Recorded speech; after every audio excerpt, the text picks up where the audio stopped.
Haliyam siz tvorojniy shirinligini ko'chadan sotib olyapsizmi? Keling, bugun uyda tayyorlab ko'ramiz. Quruq masallarimizni aralashtirib olamiz. Un, razxlitr, ichimlik sodasi, ketidan sariyog', yaxshilab urvoqlab olamiz.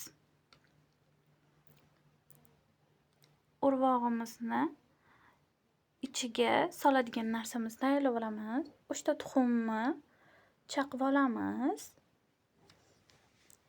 Ozgina shakar solib ko'pirtirib olamiz. Oppoq penka bo'lguncha ko'pirtirib olamiz. Ko'pirgan massamizni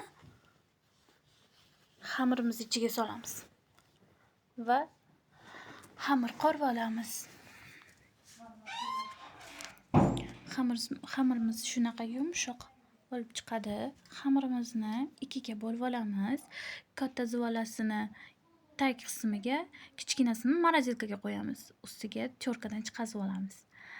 Ichidagi nachinkasiga o'tamiz. Men yarim kilo tvorogdan ishladim. Yarim kilo tvorogga 2 dona tuxum chaqib oldim.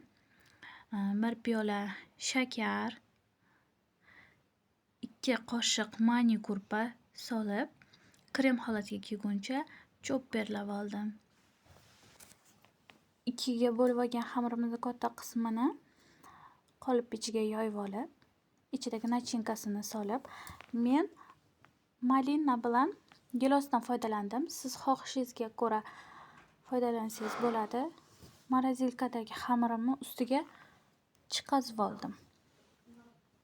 Go'zallik tayyor. 180 gradusga yarim soatga duxovkaga jo'natdim. 180 gradusda chiroyli bo'lib, yuzlari qizarib pishib chiqdi. Qolipdan ham osongina ko'chadi.